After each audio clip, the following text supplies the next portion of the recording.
সাম্প্রদায়িক ইস্যুতে যখন ভারত বাংলাদেশ সম্পর্কে উত্তেজনার পারদ তুঙ্গে, তখন নয়াদিল্লির জন্য আরও একটি দুঃসংবাদ নিয়ে এলো চীন ও মিয়ানমার।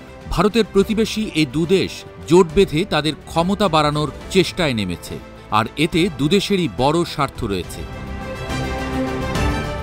মিয়ানমারে সামরিক শাসন প্রতিষ্ঠার পর থেকেই জনমনে অসন্তোষ, ক্ষোভ ও প্রতিহিংসার জন্ম নিয়েছে। গত কয়েক বছরে ফুলে ফেঁপে তা গৃহযুদ্ধে রূপ নিয়েছে। তুমুল সংঘর্ষে জড়ায় মিয়ানমারের জান্তা সরকার ও বেশ কিছু বিদ্রোহী গোষ্ঠী। এতে জান্তা সরকারের কাছ থেকে বেশ কিছু অঞ্চল দখলে নেয় বিদ্রোহীরা। মিয়ানমারের এসব বিদ্রোহী গোষ্ঠীকে শায়েস্তা করতেই এবার চীনের সঙ্গে হাত মিলিয়েছে জান্তা শাসক। এ নিয়ে খবর প্রকাশ করেছে ভারতীয় সংবাদ মাধ্যম আনন্দ টিভি। খবরে বলা হয়, দুদেশের বাণিজ্য সম্প্রসারণে চীন ও মিয়ানমার মিলে গঠন করতে যাচ্ছে শক্তিশালী যৌথ বাহিনী। চলতি বছরেই চীনের সঙ্গে সমঝোতা চুক্তি করতে চাইছে মিয়ানমারের জান্তা সরকার। উদ্দেশ্য যৌথভাবে একটি নিরাপত্তা সংস্থার প্রতিষ্ঠা।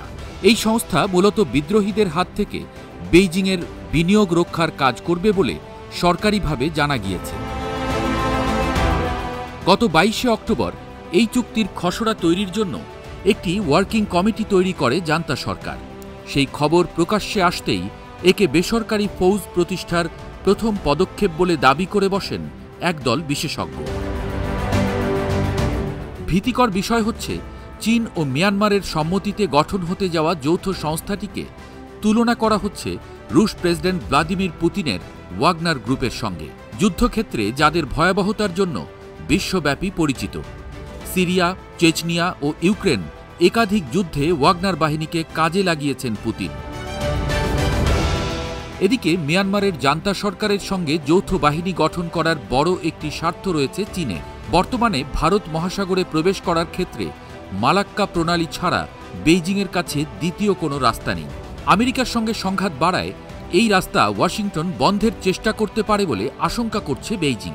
সেক্ষেত্রে চ্যালেঞ্জের মুখে পড়বে চীনের আন্তর্জাতিক বাণিজ্য, পঙ্গু হতে পারে চীনা অর্থনীতি।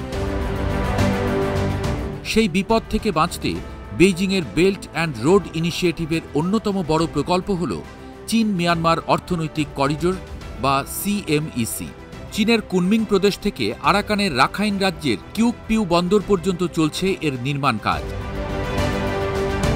এই প্রকল্পের কাজ শেষ হলে হাইওয়ে, রেলপথ, পাইপলাইনের মাধ্যমে কুনমিংয়ের অর্থনৈতিক অঞ্চলকে গভীর সমুদ্র বন্দরের সঙ্গে জুড়ে ফেলতে পারবে চীন। কৌশলগত দিক থেকে যা অত্যন্ত গুরুত্বপূর্ণ, আর তাই সিএমইসিকে মালাক্কা প্রণালীর বাইপাস বলে দাবি করেছেন প্রতিরক্ষা বিশেষজ্ঞরা।